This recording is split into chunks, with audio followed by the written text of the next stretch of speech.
Overnight, UCLA beginning its crackdown on the campus's pro-Palestinian encampment. Police in riot gear moving in early this morning. All right, police in riot gear. Right now you hear the flashbangs there, but the police, they are breaching the barrier, trying to make their way into the encampment. The students, though, they are pushing back and trying to hold the line.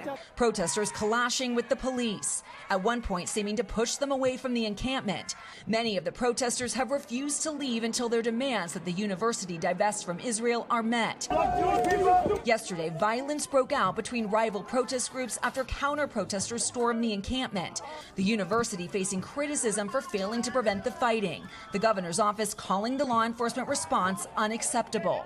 It comes as across the country, campus confrontations are increasing. Protests focused on the conflict in the Middle East have impacted more than 60 campuses in recent weeks. Universities struggling with how to respond. Just one day after NYPD officers made more than 100 arrests at Columbia University, where protesters had taken over a building on campus. I saw students being dragged out of there in handcuffs.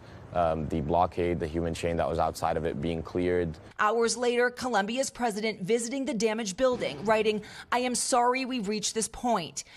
Nearly 100 students from Yale protested outside the home of that university's president after he called for civility. The wave of activism generating a backlash from students with different viewpoints who say they're being harassed and barred from moving freely around campus. I have my ID right here.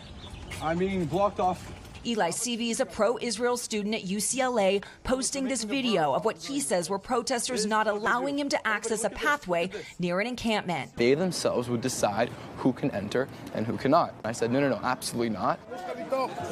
Okay, and just to show you guys how fast things are unfolding, just moments ago, another wave of law enforcement have flooded in here now. They are now continuing to take down the rest of this barricade here.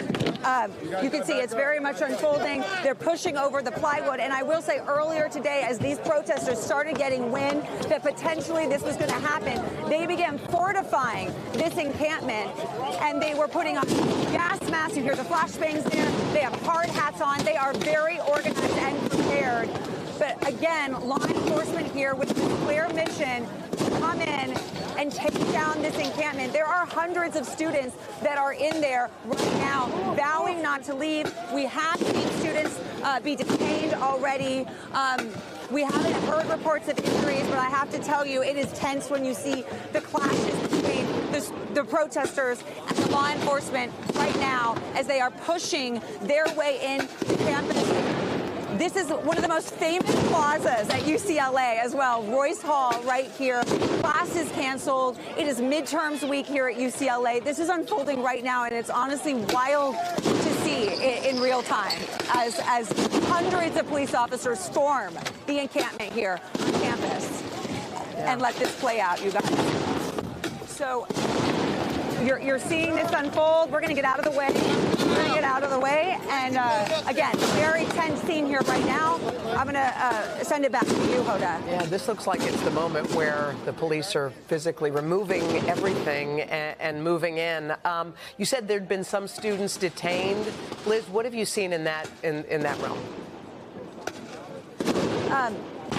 Hoda, I'm sorry, it's so loud here. Could you ask me that again? I can't hear. I was just asking about the students who've been detained. Like, are the law enforcement making progress? It looks like they've been at this point for a while here.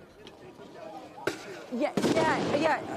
Sorry, guys. It's so loud with these flashbangs. It's hard for me to hear. This is a boiling point that we've seen. I will say yesterday morning was really the tipping point when counter-protesters, pro-Israel counter-protesters showed up here and got into confrontations with these students. And we saw violence unfold overnight. The governor got involved, the mayor of Los Angeles. There is scrutiny right now about how UCLA let it get to this point that we are seeing this unfold right now. They had tried to let students have a protest. They were trying not to bring law enforcement in like we've seen on other campuses, but it let that encampment grow and grow and grow to a point that we're now at this, guys. All right, Liz Kreutz at your post. Keep us posted, Liz. Thank you.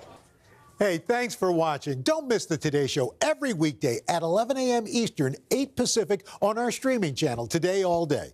To watch, head to today.com/allday or click the link right here.